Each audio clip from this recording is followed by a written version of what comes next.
दोस्तों, अभी तक आपने देखा था कि डॉक्टर जेनी, डॉक्टर जेफ और विल एक अजीब और रहस्यमयी सिग्नल की खोज में पृथ्वी से लाखों किलोमीटर दूर एक अनजान ग्रह पर पहुंचे थे। वो ग्रह बाहर से जितना खूबसूरत दिख रहा था, अंदर से उतना ही खतरनाक निकला। जंगल के बीच उन्हें एक टूटा हुआ एलियन स्पेसक्राफ्ट मिला, जिसकी तकनीक इंसानों से सैकड़ों साल आगे थी। उसने जेफ की पूरी जानकारी खुद ब खुद स्कैन कर ली, जिससे साफ हो गया कि कोई अदृश्य शक्ति उन्हें देख रही है। और इसी दौरान उनका कमांडर विल रहस्यमयी तरीके से बिना किसी आवाज, बिना किसी निशान गायब हो गया। जब जेनी और जेफ वापस उसी एलियन जहाज में पहुंचे तो स्क्रीन पर एक चौंका देने वाला सच दिखाई दिया। एक अजनबी ग्रह, अजनबी लोग और उनके बीच खड़ा हुआ विल। अब सबसे बड़ा सवाल यही है, विल वहां कैसे पहुंचा? क्या वो जिंदा है या किसी जाल में फंसा हुआ है? और क्या जेनी और जेफ भी उसी दुनिया में पहुंच पाएंगे? दोस्तों, चलिए अब बिना देर किए सीधे चलते हैं अपनी कहानी के पार्ट 2 की ओर। उस रहस्यमयी स्पेसक्राफ्ट की स्क्रीन अभी भी हल्की हल्की नीली रोशनी दे रही थी। जेनी और जेफ एकदम चुप खड़े उस स्क्रीन को देख रहे थे। दोनों की सांसें तेज चल रही थीं। तभी अचानक स्क्रीन पर लिखे चिन्हों की रफ्तार बढ़ गई। अजीब भाषा के प्रतीक लगातार बदलने लगे। जेनी की आवाज अभी भी कांप रही थी। वो स्क्रीन के बिल्कुल करीब गई और बोली, अगर कोई हमें देख सकता है तो प्लीज हमारी मदद करो। हम इस जगह पर फंस गए हैं और हमारा एक साथी भी खो गया है। उसकी बात खत्म होते ही स्क्रीन पर अचानक तेज चमक दौड़ी। फिर एक अजीब सी लहरें जैसी लाइनें दिखाई देने लगी। ऐसा लग रहा था जैसे स्क्रीन कुछ सोच रही हो। कुछ सेकंड बाद स्क्रीन पर एक अनजानी भाषा उभरने लगी। जेफ घबरा गया। जेनी, ये भाषा हमारे सिस्टम में दर्ज भी नहीं है। जेनी ने ध्यान से स्क्रीन को देखते हुए कहा, लेकिन देखो, ये चिन्ह उसी क्रम में बदल रहे हैं जैसे कोई हमारे सवालों का जवाब दे रहा हो। दोनों कुछ क्षण तक चुप रहे। फिर जेफ ने धीमी आवाज में कहा, काश हम इसकी भाषा समझ पाते। जेनी ने सिर हिलाते हुए कहा, हाँ जेफ, अगर हम इसे पढ़ पाते तो शायद हमें पता चल जाता कि विल कहाँ गया है और ये जगह आखिर है क्या। अब उनके सामने समस्या बढ़ती जा रही थी। उन्हें इस ग्रह पर आए हुए 8 घंटे हो चुके थे और अब दिन धीरे धीरे ढल रहा था। रात करवट बदलने को तैयार थी और उनके पास न सोने की जगह थी, न खाने को कुछ, और न ही विल का कोई पता।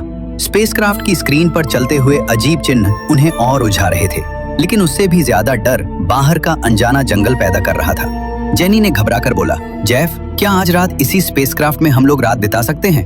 जेफ धीरे से बोला, अगर इसके अंदर रात हम लोग बिताते हैं तो क्या विल जैसे गायब हुआ वैसे हम लोग भी हो सकते हैं? दोनों डर से एक दूसरे को देखने लगे। जेनी ने बोला, बाहर के खतरे से शायद यहाँ ज्यादा सेफ रहे। दोनों ने रात वही गुजारने का फैसला किया। कई दिन की थकान की वजह से वे लोग जल्दी ही सो गए। पूरी रात बीप की आवाजें आती रही। स्क्रीन पर अननोन रीडिंग चलती रही। जैसे ही सुबह हुई, हल्की नीली रोशनी स्पेसक्राफ्ट की दीवारों पर चमकने लगी। सबसे पहले जेनी की आंखें खुली। उसने उठकर सामने की स्क्रीन को देखा और अगले ही पल वह हैरान रह गई। स्क्रीन पर जेनी और जेफ दोनों की तस्वीरें दिखाई दे रही थीं। साथ में उनकी उम्र, दिल की धड़कन, सांसों की रफ्तार, यहाँ तक कि उनके दिमाग की तरंगों तक की रीडिंग, सब कुछ स्क्रीन पर लोड था। जेनी हड़बड़ाकर बोली, जेफ, जल्दी उठो, ये देखो, ये स्क्रीन क्या दिखा रही है? जेफ की नींद उड़ गई। वो तुरंत खड़ा हुआ और स्क्रीन की तरफ बढ़ा। कुछ सेकंड तक वो चुप खड़ा रहा, फिर धीमी टूटी हुई आवाज में बोला, जेनी, इसने पूरी रात में हम दोनों का पूरा डेटा पढ़ लिया है, यहाँ तक कि हमारे दिमाग तक को। दोनों की सांसें रुक गईं। वे एक दूसरे को देखने लगे। डर, हैरानी और अनिश्चितता उनकी आंखों में साफ झलक रही थी।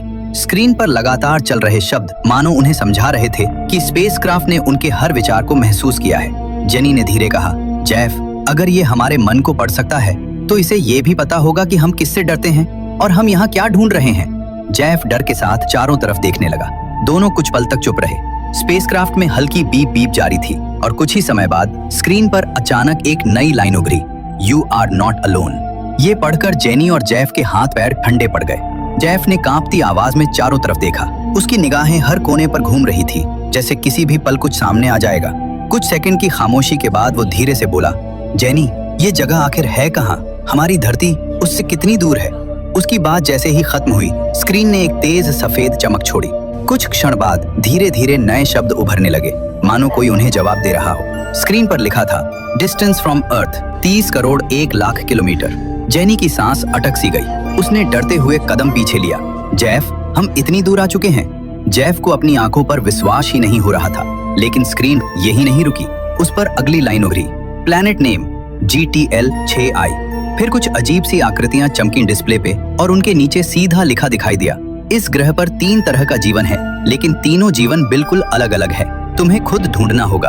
और अगर तुमने गलत जीवन की खोज कर लिया तो तुम हमेशा के लिए भटकते रह जाओगे। जेनी के रोंगटे खड़े हो गए। उसने स्क्रीन की तरफ देखते हुए धीरे से कहा, छिपा हुआ जीवन मतलब? जेफ ने डर और हैरानी से भरे स्वर में कहा, जेनी, अगर यहाँ इस तरह का जीवन छिपा हुआ है तो हमें यहाँ बहुत सी अजीब चीजें दिखने वाली है और शायद विल भी उसी किसी एक जीवन में गया हुआ हो। स्क्रीन पर आखिरी शब्द उभरे, फाइंड योर लाइफ। जेनी और जेफ पूरी तरह डर से गए। अब उनके सामने सिर्फ एक ही रास्ता था, इस ग्रह के रहस्य को समझना और विल को ढूंढना। स्क्रीन के शब्द धीरे धीरे मिटने लगे। स्पेसक्राफ्ट के अंदर फिर से अजीब सी खामोशी छा गई। जेनी ने गहरी सांस ली। उसकी आंखों में डर जरूर था, लेकिन अब वहाँ संकोच नहीं, एक फैसला था। जेफ, हमें अब रुकना नहीं चाहिए। जेफ ने भी सिर हिलाया। वो समझ चुका था, इस जगह से सीधे धरती पर लौटना शायद संभव नहीं है। दोनों ने अपने जरूरी उपकरण उठाए और बिना एक पल गंवाए उस रहस्यमयी स्पेसक्राफ्ट से बाहर निकल आए। दोनों जीवन की तलाश में उस जंगल के बीच आगे बढ़ने लगे। वे जानते थे, शायद यही जंगल उन्हें खाने, पानी और आगे बढ़ने का रास्ता दिखाएगा। जेनी चलते हुए धीमे स्वर में बोली, अगर हम यहाँ फंस ही चुके हैं तो शायद यही जगह हमारे लिए एक नई दुनिया बन सकती है। जेफ ने चारों तरफ नजर दौड़ाई। उसकी आवाज शांत थी लेकिन गंभीर। हाँ जेनी, कुछ दूर जाने पर उन्हें ऊंचे ऊंचे पहाड़ दिखने लगे, जिनकी ढलानों से साफ पानी के झरने नीचे गिर रहे थे। जेनी रुककर बोली, जेफ देखो, पानी की कोई कमी नहीं है यहाँ। थोड़ा आगे बढ़ते ही उनकी नजर दूर फैले समुद्र पर पड़ी, नीला, शांत और विशाल। उसकी लहरें धीरे धीरे किनारे से टकरा रही थी। जेफ ने हल्की मुस्कान के साथ कहा, शायद यही वजह है कि इस ग्रह पर जीवन संभव है। दोनों आगे बढ़ते रहे। अब उनका सपना सिर्फ बचना नहीं था, बल्कि इस नई दुनिया को समझना था। वे जानते थे, अगर धरती पर लौटना अभी संभव नहीं है तो शायद ये ग्रह उन्हें एक नया रास्ता, एक नई शुरुआत दे सकता है। और इसी उम्मीद के साथ जेनी और जेफ उस हरी भरी दुनिया के भीतर और गहराई तक बढ़ते चले गए। जब दोनों चलते चलते जंगल की सीमा को पार कर गए तो उनके सामने एक विशाल झरना दिखाई दिया।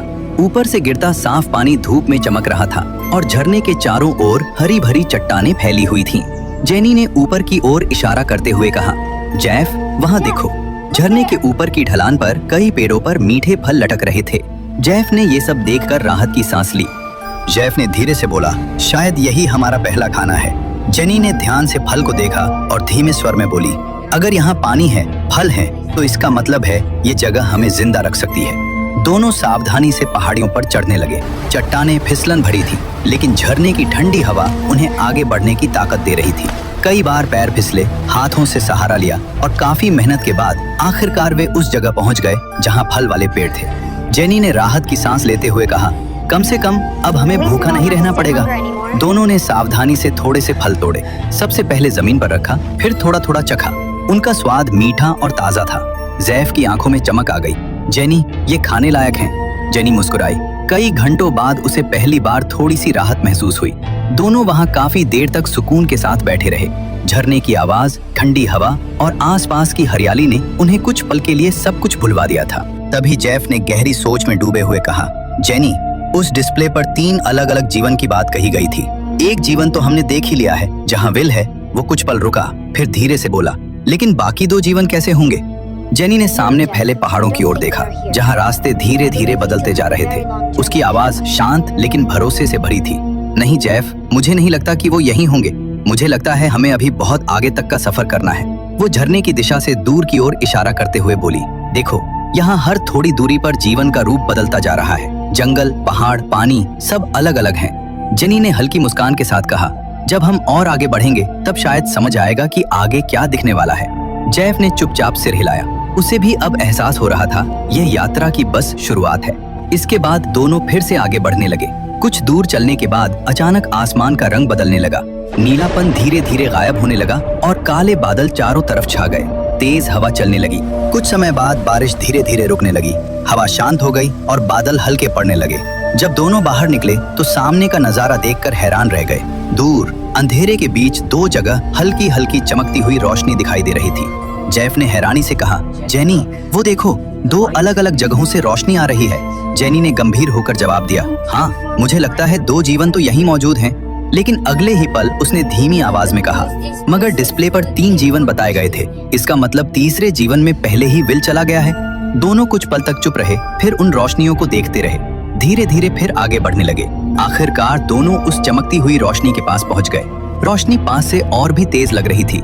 लेकिन जेनी और जेफ दोनों की आंखों में अब भी डर साफ झलक रहा था। उन्होंने एक दूसरे की तरफ देखा। कुछ पल के लिए दोनों चुप रहे। फिर जेफ ने बहुत धीमी आवाज में कहा, जेनी, हमें अलग अलग रोशनी में जाना होगा। तुम जानती हो ना, सिर्फ एक रास्ता हमें सही जगह पहुंचा सकता है। वो थोड़ा रुका, फिर भारी मन से बोला, अगर हम दोनों एक ही रोशनी में गए तो हो सकता है हम हमेशा के लिए यहीं फंस जाएं। जैसा उस सिस्टम ने बताया था, हम भटकते ही रह जाएंगे इस ग्रह पे। जेनी की आंखें भर आईं। वो धीरे से बोली, हाँ जेफ, लेकिन मुझे बहुत डर लग रहा है। मैं पहले ही विल को खो चुकी हूँ। उसकी आवाज में दर्द था। अब हम भी अलग हो रहे हैं। पता नहीं उस रोशनी के पार हमारा जीवन कैसा होगा। दोनों कुछ पल तक बस एक दूसरे को देखते रहे। फिर टूटे मन से वे आगे बढ़े और एक दूसरे को कस कर गले लगा लिया। दोस्तों, अगर आपको हमारी ये कहानी पसंद आ रही है तो कृपया चैनल को सब्सक्राइब करें और इस वीडियो को जरूर लाइक करें। चलिए अब वापस चलते हैं कहानी की ओर। उस पल कोई शब्द नहीं थे, सिर्फ डर, भरोसा और एक दूसरे को दोबारा देखने की एक उम्मीद। और अब उनकी राहें अलग होने वाली थीं। आखिरकार कई घंटों के बाद जेफ ने मन भारी करके एक फैसला लिया। उसने नम आंखों से जेनी की ओर देखा और बोला, जेनी, मैं पहले जाऊंगा। जेनी कुछ कह नहीं पाई, बस धीरे से सिर हिला दिया। अंदर ही अंदर वो टूट रही थी। उसकी आंखों में आंसू थे, मगर वो लाचार थी, चुपचाप जेफ को देख रही थी। फिर जेफ ने एक आखिरी बार उसके हाथ थामे और बोला, अलविदा जेनी। और अगले ही पल वो उसी चमकती हुई रोशनी के अंदर चला गया। जैसे ही वो भीतर पहुंचा, वो रोशनी बुझ गई। जेनी चुपचाप बस देखती रह गई। उसका दिल जोर जोर से धड़कने लगा। उसने कांपते होठों से कहा, सलामत रहना जेफ, आई मिस यू। कुछ पल की खामोशी के बाद जेनी ने गहरी सांस ली। मन में डर था, लेकिन अब पीछे हटने का कोई रास्ता नहीं था। उसने खुद को संभाला, हिम्मत जुटाई और उसी चमकती हुई रोशनी की ओर बढ़ी। जैसे ही वो रोशनी में दाखिल हुई, एक तेज प्रकाश फैला और अगले ही पल जेनी भी पूरी तरह गायब हो गई।